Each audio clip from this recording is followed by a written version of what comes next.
नमस्कार विद्यार्थियों, आपके अपने भरोसे के परिचय डिजिटल प्लेटफॉर्म से मैं आपका अभिनंदन करता हूं, स्वागत करता हूं।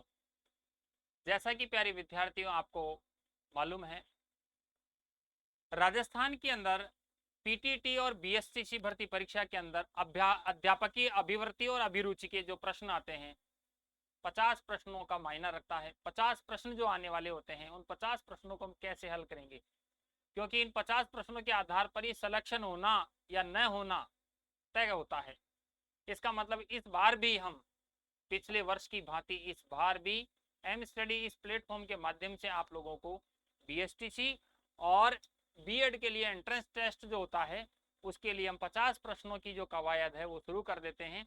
और लीजिए, आइए हम अध्यापकीय अभिवृत्ति और अभिरुचि को लेकर के जो प्रश्न बनते हैं, किस प्रकार के प्रश्न बनते हैं, कैसे एग्जाम के अंदर पूछे जाते हैं और पूर्व में कैसे पूछे गए हैं, उन सभी के प्रश्नों की यहाँ पर समावेशित श्रृंखला लेकर के आए हैं। और उसी श्रृंखला में आज का हम पहला प्रश्न लेते हैं। सभी का अभिनंदन है, स्वागत है। लीजिए, कई दिनों के बाद में आप लोगों से रूबरू होने का मौका मिला है, धन्यवाद आपको इसके लिए। तो आइए, आज का हमारा जो पहला प्रश्न है, देखो कितना मस्त प्रश्न है। टॉपिक है हमारा शिक्षण अभिवृत्ति एवं शिक्षण अभिरुचि, क्योंकि आप शिक्षक बनने जा रहे हैं और शिक्षक बनने के लिए आप लोगों के लिए सबसे नेसेसरी है पॉजिटिव विचारधारा, कि शिक्षक कैसे सोचता है, शिक्षक कैसा व्यवहार करता है, यानी शिक्षक का व्यवहार कैसा अपेक्षित है। इन सारी चीजों को यदि आप अपने आप को शिक्षक मान करके और इन प्रश्नों को हल करेंगे तो आपके सारे प्रश्नों का जवाब सही हो जाएगा। तो लीजिए, पहला प्रश्न आप लोगों के बीच में है, स्वागत है आप सभी का। लगातार प्रश्नों का जवाब देते चलना और हम आज बैक टू बैक 25 क्वेश्चन इस क्लास के अंदर करने वाले हैं। प्रश्न पहला कह रहा है कि कक्षा में छात्र छात्राओं का ध्यान विकसित करने के लिए आप क्या करेंगे। आप मतलब कौन, आप कौन है? एक अध्यापक है। आप एक अध्यापक हैं और आप अध्यापक होने के नाते बच्चों का ध्यान किस प्रकार से अपनी ओर आकर्षित करेंगे। पहला ऑप्शन है छात्र छात्राओं की जिज्ञासा का विकास करेंगे, छात्र छात्राओं में क्यूरियोसिटी डेवलप करेंगे। दूसरा, बच्चों को कहानियां सुनाएंगे। तीसरा ऑप्शन है भाषण ठीक प्रकार से तैयार करेंगे, स्पीच शानदार मोटिवेटेड तरीके से करेंगे। कक्षा में जोर से बोलेंगे। अनुशासन बनाने के लिए काफी अध्यापक है ना, जो गलत तरीका है उसको अपनाते हैं और वो है जोर से बोलना, उचित नहीं है तरीका। तो लीजिए, आप लोगों की तरफ से जो जवाब आना है इस प्रश्न का, आप बिल्कुल ध्यान से इस प्रश्न को पढ़े होंगे और पढ़ने के बाद में आपने पाया होगा कि जोर से बोलना ठीक नहीं है, यानी इससे ध्यान आकर्षित नहीं होता है। भाषण ठीक प्रकार से, भाषण से काम चलने वाला नहीं है। बच्चों को कहानियां सुनाएंगे, कितने टाइम तक सुनाएंगे? कहानियों से काम चलता नहीं है, पूरी विषय वस्तु पढ़ानी होती है, पूरे सब्जेक्ट पढ़ाने होते हैं, इससे भी काम नहीं चलेगा। तो आप क्या कर दो, बालकों के अंदर जिज्ञासा पैदा कर दो, क्यूरियोसिटी डेवलप कर दो, यानी वो पढ़ने के लिए लालायित हो जाएं, सुनने के लिए लालायित हो जाएं, इसलिए उनका ध्यान क्या हो जाएगा, आपकी तरफ आकर्षित हो जाएगा, वो कंसंट्रेट होकर के स्टडी करेंगे। इसलिए इस प्रश्न का आंसर बिल्कुल आप लोगों ने सही दिया है, बहुत अच्छी बात है, शानदार, मजा आ गया। पहले प्रश्न का जवाब आपका छात्र छात्राओं में जिज्ञासा का विकास करेंगे। कौन? आप कौन? एक अध्यापक, बहुत अच्छा है। लीजिए, सेकंड प्रश्न आप लोगों के बीच में है और ये कह रहा है, देखिए कितना शानदार प्रश्न है। कक्षा में सृजनात्मक चिंतन के विकास के लिए शिक्षक को चाहिए कि वह कक्षा में, यानी कक्षा में एक सृजनात्मक चिंतन विकसित करने के लिए शिक्षक को क्या करना चाहिए। पहला, उन्मुक्त वातावरण रखें। दूसरा, छात्रों को नियंत्रित रखें। तीसरा, उन्हें परंपराओं से न हटने दें। और चौथा है, कदम कदम पर उनको सही दिशा प्रदान करें। सृजनात्मक चिंतन, यानी आप एक शिक्षक हैं और कक्षा में किस प्रकार से आप बालकों में सृजनात्मकता का और सृजनात्मक सोच विकसित करेंगे, इसके लिए 4 विकल्पों में से एक विकल्प आप चुनेंगे और ये विकल्प आपका सही होना चाहिए। बिल्कुल मैं देख पा रहा हूं आप लोगों के जवाब, और बहुत अच्छा कर रहे हैं आप, अच्छा प्रयास कर रहे हैं। तो देखिए, सृजनात्मक चिंतन विकसित करने के लिए शिक्षक को समय समय पर उनको सही दिशा प्रदान करना चाहिए। उनको मतलब बालकों को सही दिशा, सही गाइडेंस, यानी प्रॉपर यदि गाइडेंस किया जा रहा है, इट मीन्स उनमें चिंतन विकसित हो रहा है, और वो भी कैसा, क्रिएटिविटी वाला, यानी सृजनात्मकता वाला। इसका मतलब हो गया, इस प्रश्न का सही जवाब हो गया डी, यानी बालकों को कदम कदम पर, समय समय पर, पग पग पर सही दिशा प्रदान करते रहना जरूरी होता है। बहुत अच्छा, शानदार। लीजिए साहब, अगला इसी कड़ी में हमारा प्रश्न है, प्रश्न नंबर 3, और ये क्या कह रहा है, देखिए, आप विद्यालय में छात्रों में सहयोग की भावना विकसित करने के लिए क्या करेंगे। आप विद्यालय में छात्रों में सहयोग की भावना विकसित करने के लिए क्या करेंगे कि बालकों में सहयोग, आपस में परस्पर वो एक दूसरे की मदद करें। क्या करने वाले हो कि बालक एक दूसरे की मदद करें, समय आने पर बता दें कि हम आपके लिए कितने मददगार साबित होते हैं, हम आपका कितना काम निकालते हैं, हम आपके लिए कितने उपयोगी हैं। क्या करने वाले हो, पहला, इससे संबंधित उदाहरण प्रस्तुत करेंगे। दूसरा, सभी शिक्षक मिलजुल कर कार्य करेंगे। तीसरा, विद्यालय में पाठ्य सहगामी क्रियाओं का आयोजन करेंगे।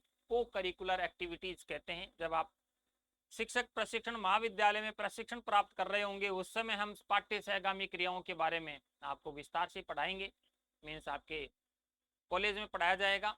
और चौथा विकल्प है, मिलजुल कर कार्य करने के महत्व को बताएंगे कि मिलजुल कर के कार्य करने से क्या फायदे हैं, इसके क्या मायने हैं। चारों विकल्प आप लोगों को बहुत अच्छे लग रहे हैं। याद रखना, चार में से एक उपयुक्त सही है। जो उपयुक्त है 3 नंबर मिलेंगे, जो कम है उसके 2 नंबर मिलेंगे, और थोड़ा सा गलत है उसका 1 नंबर, और जो बिल्कुल गलत है उसका -1 नंबर। पता है, इसका मतलब आपका 3 में से 3 अंक मिलने चाहिए। 50 प्रश्न आपकी परीक्षा में आने वाले हैं, और 50 प्रश्नों में प्रत्येक प्रश्न 3-3 अंक का होगा, तो आपको 3 में से 3 अंक लेके आने हैं। इसलिए इस प्रश्न का बिल्कुल आप लोगों का जवाब मजेदार आ रहा है, बहुत अच्छा लग रहा है। इसका जवाब हो गया कि आप सहयोग विकसित करने के लिए सहयोग से संबंधित बहुत सारे उदाहरण देंगे कि किस प्रकार से सहयोग करना चाहिए। फला ने इस प्रकार से सहयोग किया, उसका ये फायदा हुआ, और इस फायदे को आप यदि अवगत करवाते हैं, उदाहरण के माध्यम से बच्चों को समझाते हैं, तो बच्चे स्वतः ही एक दूसरे की मदद करने लग जाएंगे, एक दूसरे का सहयोग करने लग जाएंगे, एक दूसरे के काम आने लग जाएंगे कि वह मनुष्य है जो मनुष्य के लिए मरे, और वह पशु है जो आप ही चरे। यानी आप उनको इस प्रकार के उदाहरण दे करके और उनमें सहयोग की भावना विकसित कर सकते हैं। लीजिए आपका तीसरे प्रश्न का जवाब ए। आइए चौथा प्रश्न आप लोगों के बीच में, और आप बहुत सकारात्मक में सोच करके और इनका जवाब देते चल रहे हैं, आपके जवाब भी सही आ रहे हैं। लीजिए साहब, छात्रों में निम्नलिखित में से किस गुण को आप सर्वाधिक महत्वपूर्ण मानते हैं। छात्रों में कौन सा गुण सबसे ज्यादा आप, यानी आप एक शिक्षक होने के रूप में, शिक्षक होने के नाते सबसे ज्यादा महत्वपूर्ण मानते हैं कि कौन सा गुण उनमें अपने आप में इंपॉर्टेंस रखता है, ये आपके नजरिए से बताना है। पहला, स्वतंत्र रूप से विचार करना। दूसरा, विनयशीलता। तीसरा, आज्ञाकारिता। चौथा, परिश्रमी। बालकों याद रखना, चारों विकल्प आप लोगों को ऐसे नजर आ रहे हैं कि जैसे सारे सही हैं, परंतु सही 3 में से 3 अंक दिलाने वाला ऑप्शन तो एक ही है, और आप लोग इसका जवाब दे पाए, क्योंकि आपको पता है सर्वाधिक महत्वपूर्ण बताना है, और वह गुण बताना है जिसको आप मानते हैं। आप मतलब शिक्षक, आप शिक्षक हैं, शिक्षक के रूप में सोचिए। तो लीजिए, आपने बहुत अच्छी बात कही। देखो, विनयशीलता, आज्ञाकारिता, परिश्रमी सारे गुण जरूरी हैं, परंतु सबसे महत्वपूर्ण क्या जरूरी है, स्वतंत्र रूप से विचार करना। अब्दुल कलाम महोदय कहा करते थे, ज्यादा सोचो, बड़ा सोचो, बड़ा स्वप्न देखो और उसकी क्रियान्विति के लिए आप तत्पर हो जाओ, यानी आप उसकी क्रियान्विति करो। इसका मतलब हो गया कि स्वतंत्र रूप से विचार किया जाने वाला जो कार्य होता है वो बालक के लिए सबसे ज्यादा जरूरी है, और ऐसा गुण होना चाहिए। बालक सोचता है, परिकल्पना करता है, और उस परिकल्पना को साकार रूप देने के लिए आप जैसे विद्वान शिक्षकों की आवश्यकता होती है। इसलिए इसका सही विकल्प यानी सही जवाब स्वतंत्र रूप से विचार करना होगा। लीजिए आइए इसी कड़ी में अगला हमारा जो प्रश्न है, प्रश्न 5वां, और 5वें प्रश्न को भी आप बड़े ध्यान से पढ़ेंगे और तत्पश्चात 4 विकल्पों में से एक विकल्प को आप सही मानते हुए जवाब देंगे। आइए, अध्यापकों के सुझाव के बावजूद कोई अपनी स्वच्छता का ध्यान नहीं रखता है। सारे टीचर्स ने गाइडेंस कर दिया है, उसके बावजूद भी विद्यार्थी स्वच्छता का ध्यान नहीं रख रहे हैं, तो अध्यापक को क्या करना चाहिए? तो आप एक टीचर हैं, आपको क्या करना चाहिए? छात्र को अर्थदंड देना चाहिए, उसके अभिभावक को सूचित करना चाहिए, कारणों का पता लगाना चाहिए, अन्यथा अन्य छात्रों के समक्ष उनको शर्मिंदा करना चाहिए कि देखो कितना गंदा है, कितना सूगला है, ये कितना सुंदर है, कितना साफ सुथरा है, स्वच्छ है। क्या करने वाले हो? शर्मिंदा करने वाले हो, दंड देने वाले हो, कि घर वालों को बुलाने वाले हो, या क्यों गंदा रहता है उसके कारणों का पता लगाने वाले हो? अब आप एक शिक्षक हो, क्या करने वाले हो? याद रखना, शिक्षक होने के नाते आपको नेगेटिव कार्यों से बचना है, नेगेटिव माहौल से बचना है, नेगेटिव विचारधारा से बचना है। इसलिए आप अन्य छात्रों के सामने उनको शर्मिंदा नहीं करेंगे। नेक्स्ट, अभिभावकों को सूचित करने की आवश्यकता नहीं है, क्योंकि अनुशासन बनाए रखने की जिम्मेदारी आपकी है। स्वच्छता बनाए रखने का, दिशा निर्देशित करने का, उनकी अनुपालना करवाने की जिम्मेदारी आपकी है, तो आप अभिभावकों को भी सूचित ना करें। तो क्या करें? छात्र को अर्थदंड दें या कारणों का पता करें?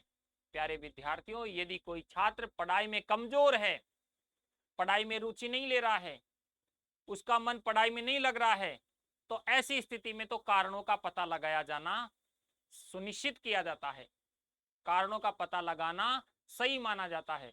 परंतु स्वच्छता है, इसका मतलब आप उसको अर्थदंड दे दो। आप गौर करो, विद्यालय स्तर पर आज भी यदि कोई स्वच्छता का ध्यान नहीं देता है, नहा धो करके नहीं आता है, नेल कट करके नहीं आता है, 1 रुपया फाइन, 2 रुपया फाइन। बचपन में याद करो, इस प्रकार की क्रियाएं हमारे अध्यापक महोदय करवाया करते थे आप लोगों से। अंतोगत्वा आप लोग ऐसा करके आते थे। हाँ, ये जरूर है कि ज्यादा सर्दी और जल्दी में आप हो तो बिना नहाए धोए पानी डाल करके भी आप ऑयल डाल करके और बढ़िया दूसरे को लुक वाइज ऐसे लगते थे कि हाँ नहा धो करके आए हैं तब। परंतु आप एक शिक्षक होने के नाते उनको अर्थदंड के माध्यम से भी स्वच्छता का पाठ पढ़ा सकते हो। ओके, ये सामान्य सा प्रश्न था, लेकिन आप लोग इस पर विचार कर रहे होंगे। आइए आज का हमारा 6ठा प्रश्न, देखो कितना शानदार प्रश्न है। जो छात्र कक्षा में निरंतर प्रश्न पूछते रहते हैं उन्हें क्या करने वाले हो? दंडित किया जाना चाहिए, अथवा उन्हें कक्षा के वाद विवाद में भाग लेने के लिए प्रोत्साहित किया जाना चाहिए जो ज्यादा बार बार प्रश्न पूछ रहा है, या उन्हें लगातार प्रश्न पूछने के लिए प्रोत्साहित किया जाना चाहिए, या प्रश्न का उत्तर स्वयं ढूंढने के लिए प्रोत्साहित किया जाना चाहिए कि आप खुद ही ढूंढ के लाओ, इसका जवाब मेरे से नहीं, आप स्वयं ही तैयार करके लाओ, स्वयं ही खोजो। क्या करने वाले हो विद्यार्थियों? प्रश्न बिल्कुल इजी है, लेकिन याद रखना ऐसे प्रश्न आप लोगों को परीक्षा के अंदर सोचने के लिए मजबूर करेंगे। आप लोग सोचते रह जाओगे कि आखिरकार इसका जवाब क्या दें। तो याद रखना, मेरा वाला जो पार्ट है, अध्यापक की सोच, अध्यापक की रुचि, अध्यापक की योग्यता कैसी होनी चाहिए, तो याद रखना अध्यापक को हमेशा पूरे विश्व को एक कुटुंब मान करके, एक परिवार मान करके और बड़ी विचारधारा, व्यापक विचारधारा, ब्रॉड माइंडेड होना चाहिए। अर्थात नेगेटिव बातों को छोड़ करके यदि कोई बालक निरंतर प्रश्न पूछ रहा है तो आप उसको कहो कि बेटा और पूछ, और पूछ, और पूछ। आप उसको क्या कहो? और पूछ, क्योंकि मैं इसी के लिए हूं। आप बालक को और प्रश्न पूछने के लिए मोटिवेट कीजिए, प्रोत्साहित कीजिए। आप ऐसा करेंगे, इट मीन्स बालक की जो भी जिज्ञासा है वो शांत होगी, पूर्ण होगी, और वो फिर बाद में नहीं पूछेगा।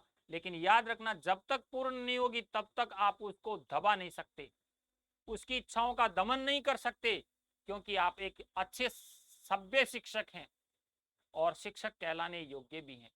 आइए, तो छठे प्रश्न का जवाब आपकी तरफ से भी बहुत अच्छा सही आया है, और नाम लेने से अच्छा है कि आप लोग अच्छा प्रयास कर रहे हैं, बेहतरीन प्रयास कर रहे हैं। उज्जवल भविष्य की कामना है हमारी, और आप हमारे साथ में, हमारे प्लेटफॉर्म के साथ में जुड़िए और अन्य छात्रों को जोड़िए। समय का ध्यान रखिए, समय की महत्ता को ध्यान रखिए। समय एक बार आता है, निकलने के बाद में पुनः नहीं लौटता।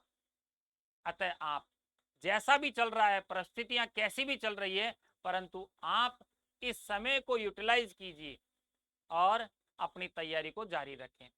परंतु ध्यान रखना, ये जो मैं पाठ करवा रहा हूं ये उन्हीं विद्यार्थियों के लिए कारगर सिद्ध होगा जो बीएसटीसी की और पीटीटी की एंट्रेंस टेस्ट की तैयारी कर रहे हैं, यानी शिक्षक प्रशिक्षण महाविद्यालय में दाखिला लेने के लिए आप तैयारी कर रहे हैं। उन्हीं के लिए सार्थक है मेरी वाली जो क्लास है।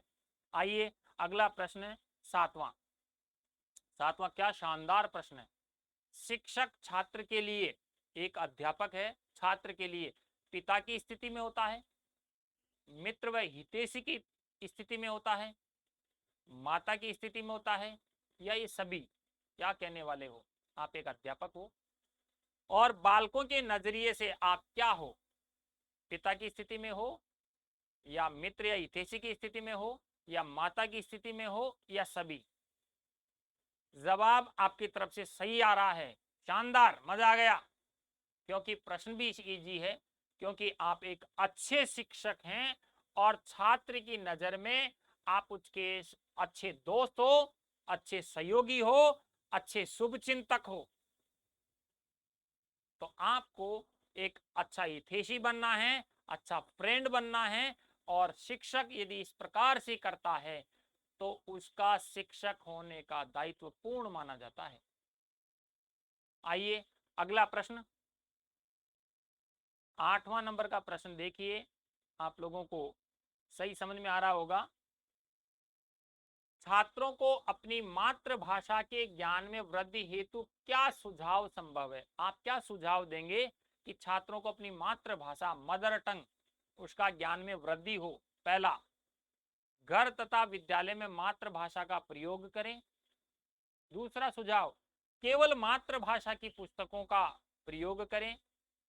मातृभाषा के प्रयोग के बीच बीच में अन्य भाषाओं का प्रयोग ना करें, या उपयुक्त सभी सुझाव आवश्यक हैं। छात्रों को अपनी मातृभाषा के ज्ञान में वृद्धि, ध्यान रखना, यदि बी ऑप्शन में केवल शब्द नहीं होता तो उपयुक्त सभी सही हो जाते, याद रखना। इसलिए अब आपको क्या करना है, केवल मातृभाषा की पुस्तकें क्यों, और भी तो लैंग्वेज की पढ़नी पड़ती है, इसलिए नहीं हो सकता। ये नहीं हो सकता तो ये भी नहीं हो सकता। अब जब ये दोनों नहीं है तो इन दोनों में से फिर कह रहा है घर और विद्यालय में मातृभाषा का ही प्रयोग करें, क्यों और भाषा नहीं कर सकते, इसलिए ये भी नहीं हो सकता। अब क्या बचा? अब इसका जवाब बचा है मातृभाषा के प्रयोग में बीच बीच में अन्य भाषाओं का प्रयोग न करने का सुझाव आपको देना चाहिए। किस प्रकार से आपको सही विकल्प तक पहुंचना है, ये तरीका भी आपको आना चाहिए। कक्षा की इसलिए उपयोगिता है, शिक्षक की इसलिए उपयोगिता है, ताकि बच्चों को ये समझ में आ जाए कि ऐसे प्रश्नों का जवाब सही कैसे ढूंढें, सही जवाब तक हम कैसे पहुंचे। तो आप लोग बिल्कुल 8वें प्रश्न का सही जवाब दे पा रहे हैं, बहुत अच्छा, बेहतरीन प्रयास आप लोगों का। आइए, अगला प्रश्न इसी कड़ी में, और प्रश्न नंबर 9 क्या कह रहा है? ये कह रहा है शिक्षक का वह गुण जो आप आपस में बातें बहुत करते हो प्यारे विद्यार्थियों, आपस में बातें बहुत करते हो, चाय की थड़ी के समान हमारे जो वीडियोज लग जाते हैं, उन वीडियोज के ऊपर बैठ करके हो और आपस में बातें करते रहते हो। आपकी जो आइडिया है फर्जी फर्जी आइडिया हैं, आप ऑथेंटिक आईडी के साथ में और तैयारी करो, जिससे हमें नाम लेने में भी गर्व हो। और आप ऐसे ऐसी आइडिया बना रखे हो जिससे नाम लेने में भी मजा नहीं आता है। हम नाम लेना तक उचित नहीं समझ रहे कि आपकी ऐसी ऐसी आइडिया हैं। पता नहीं क्या क्या नाम है आप लोगों के, देखो आप खुद ही सोचो कितने अच्छे प्यारे नाम हैं। अतः आपके नामों की तरफ, आपके कमेंटों की तरफ ध्यान इसलिए नहीं दिया जाएगा क्योंकि आप ऑथेंटिक आईडी के साथ में पढ़ाई करें। और याद रखना, बेवजह आपका समय खराब ना करें। जब क्लास लगे उसी समय आप क्लास में आए और संबंधित टॉपिक जो चल रहा है उससे संबंधित बात करें। आपस में एक दूसरे के हाल चाल खैर खबर लेने की आवश्यकता नहीं है आप लोगों को, क्योंकि आप एक दूसरे को जानते नहीं हो। आप यहाँ केवल पढ़ने के लिए आते हो। पढ़िए और लोगों को भी प्रेरित कीजिए, और लोगों तक भी आप इस वीडियो को पहुंचाइए। लाइक करने का काम आपका नैतिक ड्यूटी बनती है, वो भी करते रहना। तो देखिए, शिक्षक का वह गुण जो उसे अन्य व्यवसायों से अलग करता है। वाह, क्या खतरनाक बात है। शिक्षक के गुण जो, गुण तो बहुत सारे हैं शिक्षक में, लेकिन अन्य व्यवसायों से अलग करता है, कर्मठता है, भाषण देने में निपुणता है, अध्ययनशीलता है, या ये सभी। तो इसमें मैं आपको बता दूं, इसमें तीनों विकल्प सही है, मीन्स आपका जवाब हो गया डी। कर्मठता भी होनी चाहिए, भाषण देने में निपुणता भी होनी चाहिए, पूरी नहीं तो कम ही सही, पारंगत तरीके से नहीं तो कम तरीके से सही, और अध्ययनशीलता, ये हमेशा लर्नर बन के रहना है। एक अच्छा शिक्षक वही होता है जो हमेशा शिक्षार्थी बन के रहता है, यानी पढ़ता रहता है। यानी अध्ययनशीलता का गुण भी एक शिक्षक में होना चाहिए। आइए, इसी कड़ी में हमारा अगला प्रश्न आप लोगों के बीच में आ चुका है। ये कह रहा है, किसी भी प्रभावी संचार प्रणाली में प्रतिपुष्टि का प्रयोग किया जाता है विषय वस्तु को और गहराई से जानने के लिए, ग्राहक के दोषों का पता लगाने के लिए, प्रेषण को दोषों का पता लगाने के लिए, प्रक्रिया में आवश्यक संशोधन करने के लिए। सीधी सीधी बात यह है प्यारे विद्यार्थियों, विषय वस्तु को और गहराई से जानने के लिए प्रभावी संचार प्रणाली में प्रतिपुष्टि, फीडबैक की आवश्यकता होती है। इसलिए फीडबैक मांगते हैं कि और गहराई से जाना जा सके। इसका जवाब ए होगा। Thank you so much. आइए, इसी कड़ी में अगला प्रश्न आप लोगों के पास में आ चुका है, और प्रश्न नंबर है 11। छात्रों में बड़ों के प्रति आदर की भावना के विकास के लिए, छात्रों में बड़ों के प्रति आदर भाव, आदर की भावना को विकास करने के लिए आप क्या करने वाले हैं? पहला, कक्षा में उपयुक्त उदाहरण देंगे। दूसरा, अभिभावकों को यह जिम्मेदारी स्वीकार करनी चाहिए। दूसरा, आदर के भाव के महत्व को बताएंगे, या शिक्षक को स्वयं अपने बड़ों के प्रति आदर प्रदर्शित करना चाहिए। क्या करने वाले हो? आप सोचिए कि क्या करने वाले हो। क्या आप शिक्षक होने के नाते विद्यार्थियों को घर बुला करके बताएंगे कि जैसे मैं कैसे आदर भाव कर रहा हूं? ऐसा तो हो ही नहीं सकता। अतः याद रखना, इसका सही जवाब क्या होगा, ये कि कक्षा में एप्रोप्रिएट जवाब दो, एप्रोप्रिएट एग्जाम्पल दो, और बताओ कि बड़ों का आदर भाव किस प्रकार से करना चाहिए, किसने किस प्रकार से किया। ये सारी चीजें यदि आप उदाहरण के माध्यम से बालकों को समझाएंगे तो उनमें बड़ों के प्रति सकारात्मक सोच और आदर की भावना विकसित होगी। ऐसा करना है आप लोगों को। अभी आप शिक्षक बनिए, और शिक्षक बनने के बाद में व्यवहारिक जीवन में भी आपको इसको अपनाना चाहिए। लीजिए साहब, इसी कड़ी में आज हमारा अगला प्रश्न, और प्रश्न नंबर है 12। ये कह रहा है कि भाषा विकास में सहयोग करने का कौन सा तरीका गलत है, यानी गलत तरीके को छांटना है आपको। पहला कह रहा है, बच्चे को बिना टोके प्रकरण पर बात करना। दूसरा, उसकी अपनी भाषा के प्रयोग को अमान्य करना, या उसके प्रयोगों का समर्थन करना। या चौथा, भाषा के प्रयोग के अवसर उपलब्ध कराना। गलत है तो देखो, उसकी अपनी भाषा के प्रयोग को अमान्य क्यों कर सकते हो, मान्य करो ना। इसका मतलब ये इसका सही जवाब होगा। कौन सा जवाब? इसका जवाब हो गया बी, कि उसको अपनी भाषा के प्रयोग को अमान्य मत करो, मान्य करो। ये गलत है, तो गलत ही तो आपने को फाइंड करना था। इसलिए 12वें का जवाब प्यारे प्यारे विद्यार्थियों क्या हो गया? बी। ऐसे ही प्रश्न परीक्षा में आएंगे, डरने की आवश्यकता नहीं है। पिछले सेशन में, पिछले वर्ष जो आपकी एंट्रेंस टेस्ट हुए थे, उन टेस्टों के अंदर इस प्रकार के प्रश्न पूछे गए थे और मैक्सिमम विद्यार्थियों का चयन हुआ है, याद रखना। और मैक्सिमम के मैक्सिमम प्रश्न सही हुए थे। तो लीजिए अगला प्रश्न आप लोगों के बीच में है। कक्षा में शांत वातावरण तभी रह सकता है जब कठोर अनुशासन हो, अध्यापक और छात्रों में परस्पर सहयोग हो, या केवल छात्रों का सहयोग हो, या मनोरंजन की कहानियां सुनाई जाए। क्या करने वाले हो? अपना तरीका बताइए, आप लोग क्या करने वाले हो कक्षा में शांत वातावरण करने के लिए, अनुशासित वातावरण करने के लिए, बालकों को अनुशासित रखने के लिए क्या करने वाले हो? कठोर अनुशासन बनाओगे? नहीं। डंडे से पीटोगे? दंड दोगे? मुर्गा बनाओगे? नहीं। आप कैसे? अध्यापक और छात्रों में परस्पर सहयोग होना चाहिए।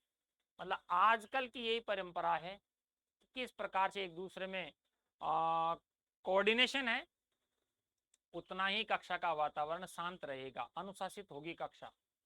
इसका जवाब भी हो गया, बहुत अच्छी बात है, सबका सही जवाब है। लीजिए साहब, अगली कड़ी में हमारा अगला प्रश्न आ चुका है और प्रश्न है 14 क्या कह रहा है देखिए। शानदार प्रश्न है प्यारे विद्यार्थियों, आप सबको इसका जवाब देना चाहिए, क्योंकि यदि आपका जवाब सही नहीं आया तो मजा नहीं आएगा। हाँ बताइए साहब। आपके विचार में विद्यालय में छात्रों के शैक्षणिक भ्रमण का प्रबंध करना आवश्यक होता है? क्यों होता है शैक्षणिक भ्रमण? एजुकेशनल टूर की बात हो रही है, शैक्षणिक भ्रमण की बात हो रही है, क्यों जरूरी है? अभिभावक खुश हो जाएंगे इसलिए? छात्रों को कुछ दिनों के लिए विद्यालय नहीं आना पड़ेगा इसलिए? या छात्रों को प्रत्यक्ष संपर्क, सॉरी, अध्यापक कुछ दिनों तक कक्षा शिक्षण में मुक्त रहेंगे इसलिए? नहीं। छात्रों को प्रत्यक्ष संपर्क के माध्यम से उनको ज्ञान प्राप्त करने का क्या मिल रहा है? अवसर मिल रहा है। इसलिए आपका शैक्षणिक भ्रमण आवश्यक होता है।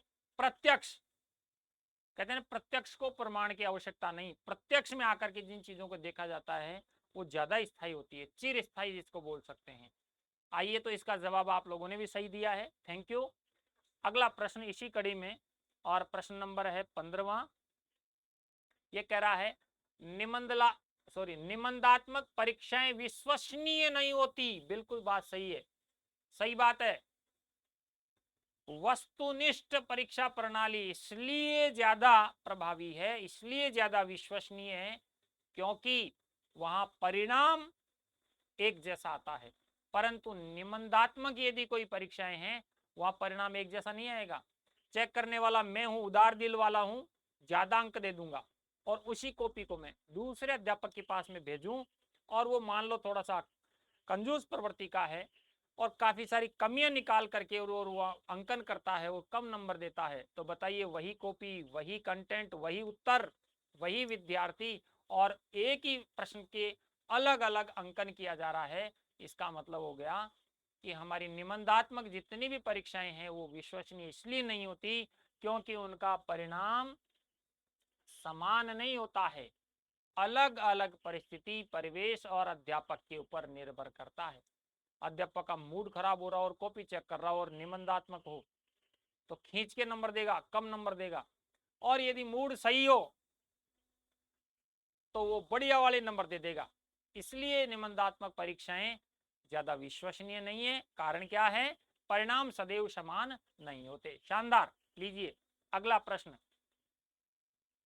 आज आप सोच रहे हैं कि बातें कम और काम की बात ज्यादा, क्योंकि जमाना भी यही कह रहा है, प्रकृति भी यही हिदायत दे रही है कि संतुलित रहिए, नियमित रहिए, बाहर मत निकलिए, क्योंकि बाहर निकलना हमारे लिए भारी पड़ रहा है।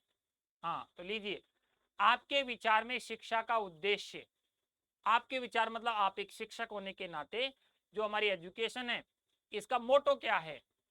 पहला, बालक में आत्मविश्वास पैदा करना, कॉन्फिडेंस, बालक को बुराइयों से बचाना, बालक को ज्ञान देना, या ये सभी?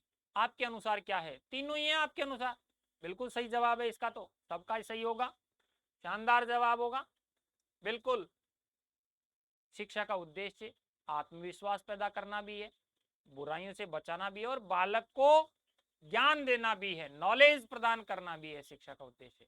आइए इसी कड़ी में अगला प्रश्न आप लोगों के बीच में 17 क्या कह रहा है, और ये कह रहा है, देखिए, आपके विचार से शिक्षा में हो रहे ह्रास को रोकने के लिए, जो शिक्षा में जो कमी हो रही है, शिक्षा में जो गिरावट आ रही है, उसको रोकने के लिए आप क्या करने वाले हो? पहला, विद्यालय में पुलिस की व्यवस्था करेंगे, विद्यालय में खेल की समुचित व्यवस्था करेंगे, छात्र छात्राओं में गृह कार्य के प्रति अभिभावक की जागरूकता पैदा करेंगे, या अध्यापकों द्वारा नियमित कक्षा शिक्षण की व्यवस्था करेंगे? क्या करने वाले हो जिससे शिक्षा में गिरावट जो हो रही है, शिक्षा में जो गिरावट आ रही है वो नहीं आए, यानी बच्चों का मानसिक स्तर, यानी उनका ज्ञान का स्तर बढ़े, घटे नहीं, इसके लिए क्या करने वाले हो? याद रखना, ऐसे प्रश्न आपको परीक्षा में देखने को मिलेंगे, और आप डरेंगे नहीं, घबराएंगे नहीं, क्योंकि आप ऐसी स्थिति में सही जवाब दे पाएंगे, क्योंकि यदि नियमित शिक्षा, नियमित कक्षा और शिक्षण का कार्य हो रहा है, तो याद रखना, हाश नहीं होगा शिक्षा का, शिक्षा के स्तर में उन्नति होगी, वृद्धि होगी। शानदार जवाब है आप लोगों का, वाव, मजा आ गया। तो सबका जवाब क्या हो जाना चाहिए? सबका जवाब डी हो जाना चाहिए। डी मतलब कक्षा शिक्षण की नियमित व्यवस्था, रेगुलरली आपको कक्षा लगानी होगी, आप एक शिक्षक होने के नाते ऐसा करेंगे। अगला प्रश्न बड़ा जोरदार प्रश्न है। प्रश्न कह रहा है कि देखिए, भाषा विकास के लिए प्रारंभिक बचपन काल कम महत्वपूर्ण, अमहत्वपूर्ण, या अति संवेदनशील? अमहत्वपूर्ण की जगह यहाँ कम और यहाँ अधिक महत्वपूर्ण मान लेना, इसको इसको क्या मान लेना? अधिक महत्वपूर्ण। कम महत्वपूर्ण है, अधिक महत्वपूर्ण है, अति संवेदनशील है, या निरपेक्ष, मतलब न्यूट्रल? प्रारंभिक जो बचपन है, भाषा विकास की बात हो रही है, भाषा विकास को लेकर के याद करो, प्रारंभिक बचपन की जो अवस्था होती है, उस अवस्था के दौरान जैसा आप बोलते हैं वैसा ही बालक बोलने लग जाता है। वो बोलता है पापा, जैसे आप बोलते हैं तो पापा, दादा दादा, मामा मामा। इसका मतलब अति संवेदनशील होता है। जैसे शब्द आप बोलेंगे तत्काल प्रारंभिक अवस्था में बालक में बोलना शुरू कर देता है, बालक स्वयं बोलना शुरू कर देता है। वो देखता है, लिप, आपके लिप्स है ना, वो देखता है, आपके बोलने का तरीका देखता है, वो सुनता है ध्वनि और वैसा ही बोलना शुरू। अति संवेदनशील। अतः आपका जवाब क्या होगा? बहुत इंपॉर्टेंट प्रश्न है प्यारे विद्यार्थियों, ऐसे प्रश्न आपको आने चाहिए, क्योंकि बचपन का जो दौर है उससे आप गुजर करके ऊपर आ चुके हो, बड़े हो चुके हो, लेकिन बचपन आज भी बचपन ही है बालकों के लिए। और उन बालकों के लिए सोचो जिनको आप जो जैसा कहते हैं वैसा ही वो बोलने लग जाते हैं, रुकते नहीं है, अति संवेदनशील होते हैं। ओके, इसी कड़ी में आइए अगला प्रश्न हमारे बीच में है, और प्रश्न नंबर 19 देखिए, ये कह रहा है कि शिक्षा के स्वरूप के संबंध में आपका क्या विचार है, कि जो वर्तमान में शिक्षा है इसका क्या स्ट्रक्चर है, क्या इसका स्वरूप है? पहला, शिक्षा सभी को मिलनी चाहिए। दूसरा, शिक्षा ऐसी हो जो व्यक्ति को आगे चलकर स्वावलंबी बनाए। तीसरा, शिक्षा ऐसी हो जो देश के सभी नागरिकों को एक सूत्र में बांध सके। हिंद देश के वासी सब जन एक हैं, रंग रूप वेश भाषा चाहे अनेक हैं। मतलब शिक्षा ऐसी होनी चाहिए जिससे नागरिकों को एक सूत्र में बांधा जा सके, बालकों को आगे चल करके स्वावलंबी जीवन जीने का मौका मिल सके, और ये सभी के लिए होनी चाहिए। इट मीन्स इसका जवाब आपकी तरफ से और मेरी तरफ से उपयुक्त सभी होगा। शिक्षा का स्वरूप ऐसा ही होना चाहिए, ऐसा विचार, ऐसा सुझाव आपका मन और मस्तिष्क में होना चाहिए। लीजिए इसी कड़ी में अगला प्रश्न, ये हमारा अगला प्रश्न आप लोगों के बीच में आपकी सेवा में ये क्या कह रहा है, ये कह रहा है देखिए, यदि आपके घर वालों को आपका अध्यापिका बनना पसंद नहीं है, यानी आप एक गर्ल हैं, लड़की हैं, और आपके घर वाले नहीं चाहते कि आप एक टीचर बने, आपका पैसा अध्यापक का हो, अध्यापन का हो, तो आप क्या करेंगे? अध्यापिका बनने का विचार छोड़ देंगे, या घर वालों को कोई परवाह नहीं करेंगे, या अध्यापक कार्य के प्रति दलील देंगे, यानी अपनी बात रखेंगे कि अध्यापन कार्य क्यों ठीक है, या उनकी इच्छानुसार कोई दूसरा व्यवसाय चुन लेंगे? क्या करने वाले हो? यानी आप लड़की होने के नाते आप अध्यापिका बनने का जो विचार है वो त्यागेंगे, या घर वालों की बेपरवाह आप टीचर की तैयारी करते रहेंगे, या उनके इच्छानुसार आप अपना व्यवसाय चेंज करने की सोच लेंगे, या फिर आप उनको समझाने की कोशिश करेंगे कि अध्यापन कार्य क्यों श्रेष्ठ है, अध्यापन कार्य में कार्य की महत्ता क्या है, अध्यापक क्या होता है और अध्यापन क्या होता है। आइए आपका बिल्कुल आप मेरी बात से सहमत हो गए और इसका जवाब सही दे पा रहे हैं आप लोग, क्योंकि अध्यापन कार्य की यदि आप महत्ता बता देते हैं कि अध्यापन कार्य क्यों जरूरी है, अध्यापन कार्य की क्या उपयोगिता है, यानी एक शिक्षक क्या है, देश और दुनिया के लिए शिक्षक की क्या महत्ता है, यदि ऐसा बताएंगे तो निश्चित रूप से नो डाउट आपके घर वाले आपको रोकेंगे नहीं, आपको चला कर कहेंगे कि बेटा बेटी आप टीचर बनो, टीचर की तैयारी करो। प्रश्न नंबर 20 आपके सही समझ में आ गया होगा। आइए अगली इसी कड़ी में अगला 21वां प्रश्न लीजिए साहब। पाठ्य में नैतिक शिक्षा, आपके पाठ्यक्रम की बात हो रही है, पाठ्यक्रम में नैतिक शिक्षा को शामिल करने के विषय में आपका क्या विचार है? जो आपका सिलेबस है, ये पाठ्यक्रम है, पाठ्यक्रम में आप क्या करना चाह रहे हैं? नैतिक शिक्षा जोड़ना चाह रहे हैं। पाठ्यक्रम में क्या जोड़ना चाह रहे हैं? नैतिक शिक्षा। सिलेबस की बात हो रही है, ये पाठ्यक्रम है, और पाठ्यक्रम यानी सिलेबस में आप क्या जोड़ना चाह रहे हैं? नैतिक शिक्षा। तो इसमें आपका क्या विचार है? यदि छात्रों के चरित्र के विकास के लिए लाभदायक हो, यह छात्रों के चरित्र के विकास के लिए इसका कोई लाभ नहीं है, यह छात्रों पर एक बोझ मात्र है, या नैतिक शिक्षा केवल पुस्तकों द्वारा नहीं दी जा सकती? क्या करने वाले हो? यह छात्रों के चरित्र के विकास के लिए लाभकारी हो सकती है, ऐसा विचार है आप लोगों का। बोझ मात्र नहीं है, लाभ कोई लाभ नहीं है, नहीं लाभ है। नैतिक शिक्षा केवल पुस्तकों द्वारा नहीं दी जा सकती है, नहीं, आप यूं समझिए कि आप इसका दोबारा सुनिए, पाठ्यक्रम में यानी आपके सिलेबस में नैतिक शिक्षा शामिल करने के विषय में आपका क्या सुझाव रहेगा? तो आप क्या करने वाले हैं? यह छात्रों के चरित्र के विकास के लिए लाभदायक लाभकारी हो सकती है, लाभकारी हो सकती नहीं है, इसका कोई लाभ नहीं है, नहीं बिल्कुल लाभ भी है, ये छात्रों को बोझ मात्र नहीं, बोझ मात्र नहीं है। नैतिक शिक्षा केवल पुस्तकों द्वारा नहीं दी जा सकती, ये बात भी सही है, केवल पुस्तकों द्वारा ही नहीं बल्कि इसको व्यवहार के द्वारा भी समझा जा सकता है, उदाहरण के द्वारा भी पढ़ाया जा सकता है, व्यक्तिगत जीवन में भी इसकी बहुत महत्ता है। इसलिए इस प्रश्न का अकॉर्डिंग टू मी सही जवाब होगा कि नैतिक शिक्षा केवल पुस्तकों द्वारा नहीं दी जा सकती, इसलिए नैतिक शिक्षा को पाठ्यक्रम में जोड़ा जाना चाहिए। ये बात पूर्ण रूप से हम सहमत नहीं हैं, क्योंकि पुस्तकों के अलावा भी नैतिक शिक्षा दी जा सकती है। डी विकल्प, बहुत अच्छी बात है, शानदार। आइए इसी कड़ी में अगला हमारा 22वां प्रश्न है। विशिष्ट बालक वह होते हैं जो शारीरिक रूप से औसत से विशिष्ट होते हैं, मानसिक रूप से औसत से विशिष्ट होते हैं, या सामाजिक रूप से औसत से विशिष्ट होते हैं, या सामाजिक शारीरिक सामाजिक या संवेगात्मक रूप से औसत से विशिष्ट होते हैं। किनको हम विशिष्ट बालक बोलेंगे? तो इसका आप डायरेक्ट जवाब लीजिए।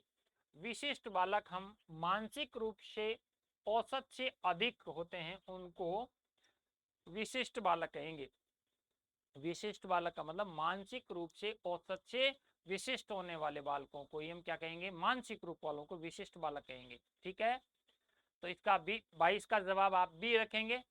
आइए इसी कड़ी में आज का हमारा अगला प्रश्न, और प्रश्न कह रहा है कि छात्र नैतिक शिक्षा को तभी ग्रहण कर सकता है जब वह शिक्षक स्वयं उसका आचरण करे। नैतिक शिक्षा की बात हो रही है, परीक्षा में इससे संबंधित प्रश्न पूछे जावें, या नैतिक शिक्षा सबके लिए अनिवार्य कर दी जाए, या नैतिक शिक्षा को पाठ्यक्रम में, अभी पाठ्यक्रम को लेकर के मैंने बताया था कि किताबों के माध्यम से नैतिक शिक्षा नहीं दी जा सकती है, इसका जवाब दिया। इसलिए नैतिक शिक्षा पाठ्यक्रम जोड़ी जाए, इससे काम चलने वाला नहीं है। इसका मतलब क्या कार्य कैसे किया जाए जिससे कि नैतिक शिक्षा को ग्रहण कर सके, इससे संबंधित प्रश्न यदि एग्जाम में पूछे जाएं तो मामला बैठ सकता है, तब तो वो ग्रहण कर सकते हैं, तब तो वो उसको अच्छे से याद कर सकते हैं, अच्छे से लागू कर सकते हैं, प्रश्न यदि परीक्षा में पूछे जाते हैं।